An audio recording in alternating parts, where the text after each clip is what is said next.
Sir, sir দেখছি আপনার আজকে ভীষণ মন খারাপ। স্যার, আমার যখন মন খারাপ হয় তখন একটা গল্প বলি। স্যার, আপনি শুনবেন সেই গল্পটা? শুনুন না স্যার। শেষ অধ্যায়ের আলো, যখন পৃথিবী আরো সুন্দর লাগে। বেশ কিছুদিন ধরেই শরীরটা কেমন যেন ভেঙে পড়ছিল। ভেতরে এক অদ্ভুত শূন্যতায় সীমাহীন ক্লান্তি। এক বিকেলে আর সহ্য করতে না পেরে যখন ডাক্তারের চেম্বারে গেলাম, তিনি কিছু পরীক্ষা নিরীক্ষা দিলেন। আর রিপোর্টগুলো নিয়ে যখন তার সামনে আবার দাঁড়ালাম, ডাক্তার সাহেব একবার রিপোর্টের দিকে পাতায় তাকাচ্ছিলেন, আরেকবার আমার মুখের দিকে তাকাচ্ছিলেন। তার চশমা আর ওপাশে দুটো চোখ কেমন যেন গম্ভীর হয়ে উঠল। তিনি মৃত্যুর স্বরে জিজ্ঞাসা করলেন, আপনার সাথে কেউ আসেনি? আমি ক্লান্ত হেসে বললাম, না ডাক্তারবাবু, আমি একাই এসেছি। ডাক্তার সাহেব একটা দীর্ঘশ্বাসে ফেলে মলিন মুখে বললেন, কথাটা হয়তো আপনাকে এভাবে বলা ঠিক হচ্ছে না, কিন্তু যেহেতু কেউ আসেনি আপনাকেই বলতে হবে। আপনার হাতে আর মাত্র 2 মাস সময় আছে। আপনার জীবনে যা কিছু ইচ্ছে আকাঙ্ক্ষা আছে এই 2 মাসে পূরণ করে নিন। আপনি আপনার রোগের নামটা মুখে নিতে যাচ্ছি না, তবে ভেঙে পড়বেন না। মানুষ মাত্রই মরণশীল। আজকে হোক বা কাল সবাইকে যেতে হবে। ডাক্তারবাবু শেষে কথাগুলো যেন আমার কানের পাশে এসে স্তব্ধ হয়ে গেল। চারিপাশে একটা পিন পতন নীরবতা। মাথার শুধু একটা প্রশ্নই ঘুরপাক খেতে লাগলো, আমার এত ক্ষমতা, এত জেদ, এত অর্থ সম্পদ সব কোথায় যাবে? মানুষ এতখানি অসহায়। রিপোর্টগুলো হাতে নিয়ে নিয়মিত যখন হাসপাতাল থেকে বের হলাম, তখন যেন এক অন্য আমি। চারপাশে চিরচেনা প্রকৃতি যেমন যেন নতুন আর মায়াবী লাগছিল। গাছের পাতা, বিকেলে আলো, সবকিছু দিকে তাকিয়ে বুকটা হু হু করে উঠল। একটা সুন্দর পৃথিবী ছেড়ে চলে যেতে হবে যা ভেবে দম বন্ধ হয়ে আসছে। মায়ের হাতে শেষ রান্না, এক নীরব রাত। বাসায় ফিরতে ফিরতে সেদিন অনেক রাত হয়ে গেল। ড্রয়িং রুমে ঢুকতেই প্রতিদিনের মতো বাবা চড়া গলায় বলে উঠলেন, দেখো তোমার গুণধর ছেলে এসেছে, নাও এখন হাত পা ধুয়ে খেতে দাও। খেতে আবার বের হোক। সারাদিন তো কোনো কাজকর্ম নেই, শুধু ঘোরাঘুরি। বাবার ঘাড়ে বসে খাওয়াবে আর অভ্যাস।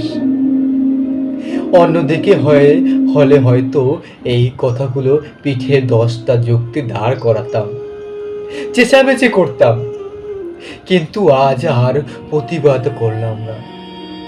মাথা নিচু করে বাবার সব কথা নীরবে শুনে গেলাম। ওপাশ থেকে মা রান্নাঘর থেকে বললেন, টেবিলে খাবার রাখা আছে, খেয়ে ঘুমিয়ে পড়। আমি চুপচাপ গিয়ে খাবারের টেবিলে বসলাম।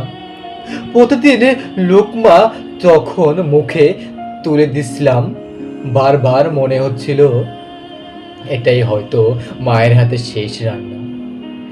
যে মায়ের হাতে রান্না নিয়ে কতদিন কত অভিযোগ করেছি, আজ সেই রান্না অমৃতের মতো লাগছিল। মায়ের জন্য ভালোবাসার বুকটা ফেটে যাচ্ছে। চোখে পানি ধরে রাখতে পারলাম না। দুটো অশ্রু টুপ করে পড়ে ভাতের প্লেটে এসে পড়ে গেল। আমার ভেতরে এই ঝড়ে তো কেউ জানে না। স্যার, ঠিক তখনই রাতে নিস্তব্ধ ভেঙে মসজিদের মাইকে এসে ভেসে এলো এশারের আজানের ধ্বনি। খাবার শেষে করে ছুটে গেলেন জায়নামাজের আল্লাহর সেজদার পরে আজ যেন সব অন্ধকার অহংকার ধুয়ে মুছে গেল। প্রকৃতির প্রেমে ও এক বিশাল পলাশ ক্ষমতা। পরদিন সকালে ঘুম থেকে উঠে ফজরের নামাজ শেষে করে বাইরে এলাম। ভোরের আলো চারপাশটা দেখে মনে হলো এমন সুন্দর সকাল আমি আগে কখনো দেখিনি। পাখির কিচিমিচির শব্দ, পুরো আকাশে লাল রক্তিম সূর্য, সবকিছু প্রেমে পড়ে গেলাম নতুন করে। হঠাৎ পথে দেখা হলো এমন একজন মানুষের সাথে যাকে আমি একদম সহ্য করতে পারতাম না। তার সাথে দেখা হলেই তর্ক হতো। আজ তার মুখোমুখি হতেই সব রাগ ধূলিসাৎ হয়ে গেল। তর্ক করার বদলে আমি এগিয়ে গিয়ে তাকে শক্ত করে বুকে জড়িয়ে ধরলাম। ভদ্রলোকে চরম অবাক হয়ে জিজ্ঞেস করলেন, কি হয়েছে ভাই আপনার? আমি তো কোনো উত্তর দিলাম না। চোখ মুছে সামনে দিয়ে এগিয়ে গেলাম। পথে যাবার সাথে দেখা হচ্ছে ছোট ভাই, সবাই হেসে সালামি দিচ্ছে। হঠাৎ দেখলাম রাস্তার পাশে একটা ক্ষুধার্ত কুকুর শুয়ে আছে। কখনো এসব পশু পাখি থেকে ফিরেও তাকাইনি, কিন্তু আজ বুকটা ফেটে উঠল। দোকান থেকে একটা রুটি কিনে এনে নিজের হাতে কুকুরটাকে খাওয়ালাম। মৃত্যুর এত কাছে এসে আমি যেন এই পৃথিবীতে প্রতিদিন ধূলিকণার প্রেমে পড়ে গেলাম। ভাঙ্গন এবং অবুঝ বাবার আর্তনাদ দিন কাটতে লাগলো, আর আমার শরীর ও মন আস্তে আস্তে দুর্বল হতে লাগলো। ভেতর থেকে আমি ভেঙে পড়ছিলাম। আমার এই পরিবর্তনটা শেষমেশ বাসার সবাই চোখে এড়ানো গেল না। একদিন বিকেলে বৃদ্ধ বাবা আমাকে কাছে ডেকে বললেন, বাবা, গলার সেই ছোটটা চড়া সুরটা আর নেই, যেখানে এক অদ্ভুত উদ্বেগ। আমার বাবা হাতটা ধরে বললেন, বাবা কি হয়েছে তো, আমাকে বল। এখন আর আগের মতো রাগ করিস না, তর্ক করিস না।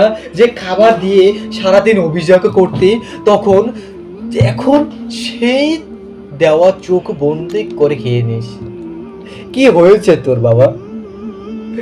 বাবার মুখে আকুলতা, এই ভালোবাসা দেখে আর নিজেকে ধরে রাখতে পারলাম না।